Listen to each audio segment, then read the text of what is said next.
চারপাশে ঘোর অন্ধকার, মাথাটা প্রচণ্ড ভারী ভারী লাগছে, যন্ত্রণায় মনে হচ্ছে ছিঁড়ে যাচ্ছে। হাত দুটোকে উঠিয়ে মাথাটা খুব শক্ত করে চেপে ধরতে ইচ্ছে করছে, কিন্তু ঠিক কী কারণে যে হাত দুটো তুলতে পারছি না।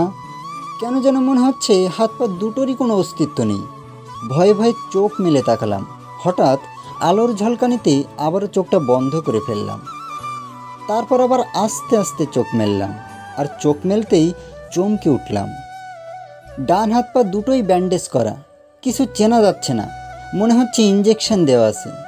কপালের ডান দিকে মনে হচ্ছে একটু কেটে গেছে, তাই সেখানে ব্যান্ডেজ লাগিয়ে দেওয়া আছে। চারপাশে একবার চোখ বোলাতেই পুরো ব্যাপারটা ক্লিয়ার হয়ে গেল আমার কাছে। আমি আসলে এখন হাসপাতালের বেডে শুয়ে আছি, কিন্তু এসব কী করে হলো? খুব দ্রুত মনে করার চেষ্টা করলাম।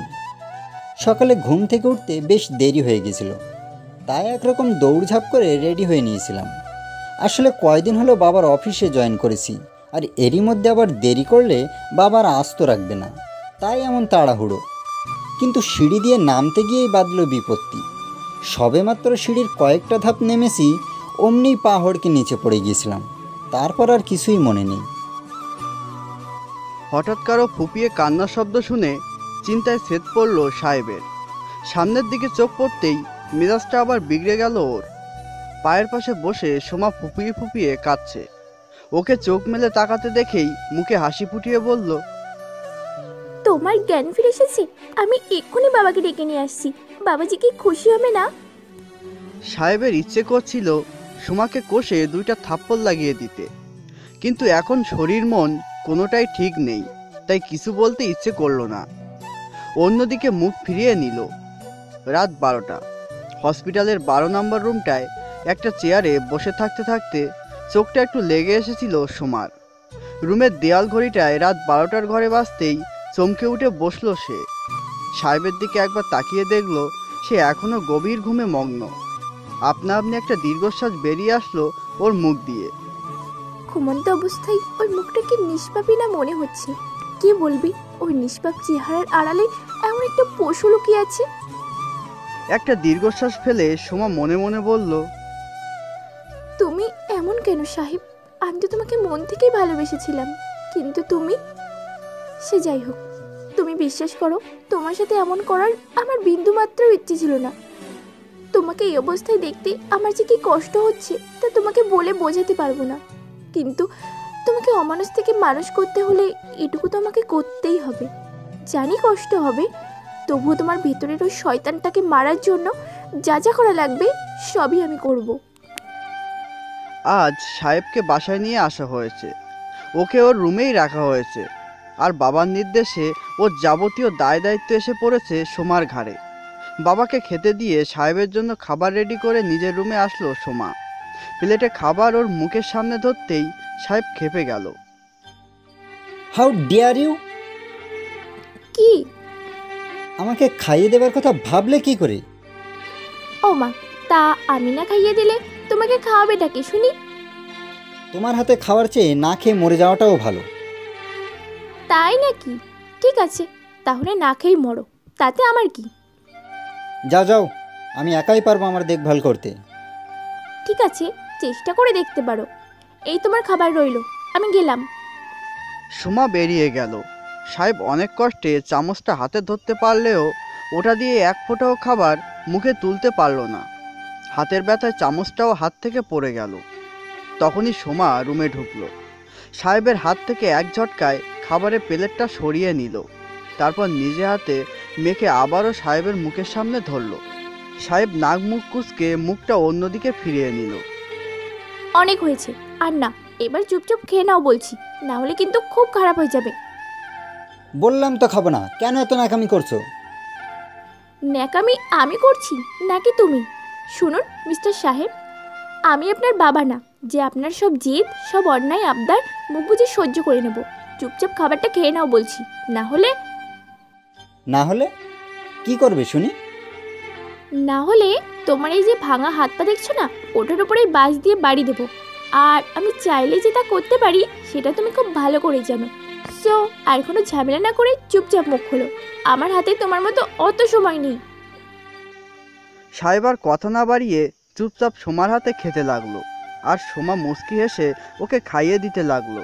খাওয়া শেষে সোমা ওষুধ খাওয়াতে গেলে সাহেব বাধা দিয়ে বলল, এত নাটক কেন করছো জানতে পারি? নাটক? কি ভেবেছো আমি কিছুই বুঝতে পারবো না? কি বুঝবে? এসব নাটক করলে ভেবেছো আমি বুঝতেও পারবো না যে আমার এই অবস্থার জন্য তুমিই দায়ী? ও, তাহলে বুঝেই যখন ফেলেছো আর লুকিয়ে গেলাম। ঠিকই ধরেছো, আমি করেছি এসব। কিন্তু কেন? তুমি সেদিন কিচেনে আমার কোমর ভাঙার ব্যবস্থা করেছিলে না, তাই আমি তোমার হাত পা ভাঙার ব্যবস্থা করে দিয়েছি। ইউ! রাগ দেখিয়ে লাভ নেই, আমি যে ওসবে ভয় পাই না সেটা তুমি ভালো করেই জানো। এই মেয়ে, তুমি আমাকে মেরে ফেলতে চাও? তা তো হবে না। আমাকে মারতে চাইলে তোমাকেও কিন্তু মরার জন্য রেডি থাকতে হবে। মারার ইচ্ছা থাকলে তো আরও থেকে পড়ার ব্যবস্থা করতাম, অর্ধেক সিঁড়ি নেমে আসার পর পড়ার ব্যবস্থা করতাম না। মানে? মানিটা খুব পরিষ্কার, এত সহজে তোমাকে মরতে দেবো না মাই ডিয়ার হাজবেন্ড। আগে তোমার সব পাপের শাস্তি দেব, তারপর বাকি কাজ করব। বাকি কাজ আবার কি করবে তুমি? সেটা সময় হলেই জানতে পারবে। আপাতত মুখটা খোলো, ওষুধটা খাইয়ে দিই। সাহেব মুখটা অন্যদিকে ফিরিয়ে নিল। সোমা জোর করে টেনে নিজের দিকে ফিরিয়ে নিল, তারপর চোখ রাঙিয়ে বলল, নিজের স্বামীকে খুন করে অকালে বিধবা হওয়ার কোনো ইচ্ছা নেই আমার, তাই বলছি চুপচাপ ওষুধটা খেয়ে নাও। সাহেব আর কি করবে, চুপচাপ সোমার কথা মতো কাজ করতে লাগলো। কয়েকদিন পর, আজ থেকে সোমা অফিসে জয়েন করেছে। সাহেব অসুস্থ থাকায় ওর জায়গাতেই কাজ করবে। অফিসে পৌঁছাতেই বাবা ওকে রুমে ডেকে পাঠালো। বাবা, আসবো? হ্যাঁ বৌমা, এসো। আমাকে ডেকেছিলেন যে, কিছু বলবেন? এই ফাইলটা ধরো। এতে কি আছে বাবা? আমাকে একটা ডিলের কাজে কিছুদিনের জন্য নিউ ইয়র্কে যেতে হবে। সাহেব যেহেতু পারবে না, তাই আমার বর্তমানে এখানকার দায়িত্ব তোমাকেই সামলাতে হবে। কিন্তু বাবা, আমি কি এত বড় দায়িত্ব নিতে পারবো? তোমার উপর আমার পূর্ণ আস্থা আছে বৌমা। আমি জানি তুমি ঠিকই পারবে সব কিছু ম্যানেজ করে নিতে। আমার এই অমানুষ ছেলেটাকে যে মেয়ে এত ভালোভাবে সামলাচ্ছে, তার কাছে তো এসব কিছুই না। দোয়া করবেন বাবা, আমি যেন আমার সব দায়িত্ব ঠিকমতো পালন করতে পারি। অবশ্যই বৌমা। আর একটা কথা, তুমি আজ একটু তাড়াতাড়ি বাড়ি চলে যেও। সন্ধ্যায় সাহেবের বন্ধুরা আসবে ওকে দেখতে। তোমাদের বিয়ের পর এই প্রথম ওরা আসছে বাড়িতে, তাই ওদের জন্য কোনো অসম্মান না হয় সেদিকে খেয়াল রাখবে। সাহেবের বন্ধুদের কথা শুনে সোমার মাথায় রক্ত উঠে গেল। মনে মনে বলল, ওই মানুষরূপী জানোয়ারগুলোকে আপ্যায়ন করতে হবে। আমার সামর্থ্য থাকলে তো ওদের সব কটাকে জেলের ঘাড়ে টানাতাম। অনেক কষ্টে নিজেকে সামলে নিয়ে বলল, আচ্ছা বাবা, তাই হবে। সন্ধ্যাবেলা বাড়িটাকে খুব সুন্দর করে সাজানো হয়েছে। সাহেবের বন্ধুরা কিছুক্ষণের মধ্যেই চলে আসবে। সোমা ফ্রেশ হয়ে একটা মেরুন রঙের শাড়ি, তার সাথে মানানসই হালকা সাজে নিজেকে সাজিয়ে তুলল। তারপর সাহেবের কাছে গিয়ে ওর ড্রেস চেঞ্জ করিয়ে দিয়ে ওকেও রেডি করিয়ে দিল। এই কাজটা সাহেবের অ্যাক্সিডেন্টের পর থেকে সোমাই করছে। শুরুতে সাহেব আপত্তি করলেও সোমা জেদের কাছে পরাজিত হয়ে চুপচাপ ওর কথা মতো সব কিছু করতে বাধ্য হয়েছে। এই মেয়েটাকে দেখে মাঝে মাঝে সাহেবের খুব অবাক লাগে। ওকে এত ঘৃণা করে, সবসময় ওর ক্ষতি করার চেষ্টা করে, অথচ এখন সেই ওর এত সেবা যত্ন করছে। এই মেয়েটার মনের মধ্যে যে কি চলছে কিছুই বুঝতে পারছে না ও। সাহেবকে রেডি করে ওকে একটা হুইল চেয়ারে বসিয়ে ওকে নিয়ে বেরিয়ে আসলো সোমা। ওর বন্ধুরা সবাই অলরেডি চলে এসেছে। সাহেবকে আসতে দেখেই সবাই ওর দিকে ছুটে আসলো। সোমা ওদেরকে হাই হ্যালো করে ওখান থেকে সরে পড়ল। Hi bro, how are you? First class. হাত পা ভেঙে বসে আছিস আর বলছিস ফার্স্ট ক্লাস? ওদের কথা শুনে সাহেব বেশ শব্দ করে হাসলো। আরে ইয়ার, বুঝিস না কেন? হাত পা ভেঙে লাভই হয়েছে। কিভাবে? খুব ইজি। নতুন বিয়ে করেছে আর এই অশেষটা সুযোগ নিয়ে সুন্দরী বইয়ের সেবা যত্ন আদর সোয়াগ উপভোগ করছে। রোম্যান্স করার একটা সুযোগ পেয়েছে, বুঝিস না? কি যাতা বলছিস বলতো? কিসের যা তা দোস্ত? ও তো ঠিকই বলেছে। আমরা তোর নিজের চোখে দেখতে পাচ্ছি ভাবি আর তোর রোমান্স। Romance my food.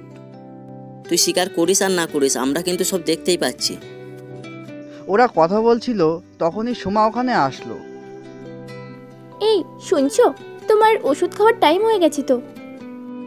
ও হ্যাঁ, তুমি ওদের সাথে কথা বলো, আমি নিয়ে আসছি। সোমা চলে যেতেই সবাই একজন আরেকজনের দিকে মুখ চাওয়াচাওয়ি করলো। তবে তোরা যাই বলিস, মালটা কিন্তু সেই। Shut up Ricky. তুই এমন রেগে যাচ্ছিস কেন? ও তো ঠিকই বলেছে, সোমার মতো একটা খাসা মাল পেলে না। সাহেব আর রাগ কন্ট্রোল করতে না পেরে হুইল চেয়ার থেকে উঠে জিসানের কলার চেপে ধরলো। How dare you! সোমার সম্পর্কে আর একটা বাজে কথা বললে না? না হলে কি করবি? তোকে এখানে কে আসতে বলেছে? আমরা বলেছি, ওকে দেখাতে চেয়েছি যে তুই তোর চ্যালেঞ্জ জিতে গেছিস, কিন্তু এখন তো দেখছি। বা সাহেব, মানতেই হবে, তুই আসলে একটা খেলাড়ি বস। যা বলেছিলি করে দেখিয়েছিস। বলেছিলি ওই মেয়েকে বিয়ে করে লিগালি ওকে বিছানায় নিয়ে ভোগ করবি, and you have done this. এখন একটা কাজ কর, আমাদেরকেও একটু সুযোগ করে দে, আমরাও একটু মালটার সাথে মজা করি। সাহেব রেগে গিয়ে রিশানের গালে কষে একটা থাপ্পড় দিল। তারপর ওর কলার চেপে ধরে বলল, how dare you to talk about my wife like this! খবরদার, ওর ব্যাপারে আর একটা আজে বাজে কথা বললে ওই জীব আমি টেনে ছিঁড়ে ফেলবো। তখনই সোমা ওষুধ নিয়ে ওখানে আসলো।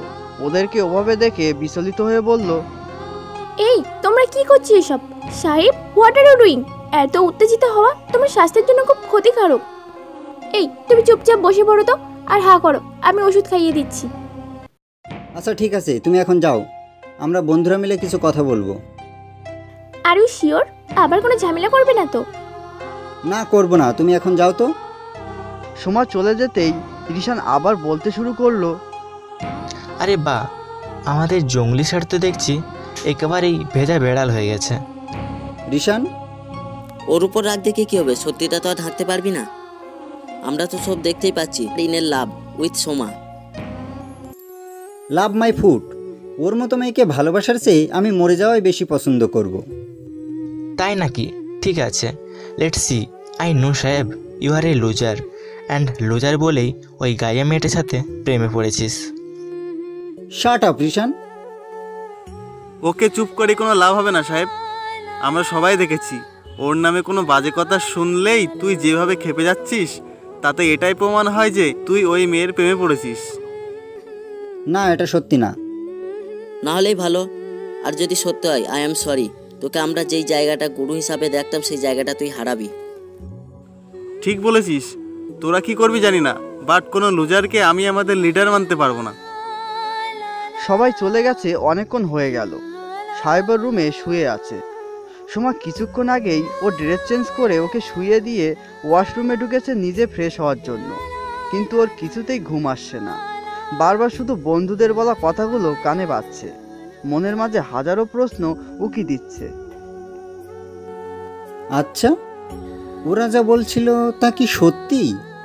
আমি কি সত্যি সোমাকে ভালোবেসে ফেলেছি? না না, এসব আমি কি ভাবছি?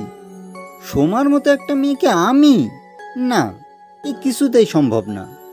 এই পৃথিবীতে যদি ও একমাত্র মেয়েও হয়, তবু আমি ওর প্রেমে পড়ব না। এটা কখনোই সম্ভব না।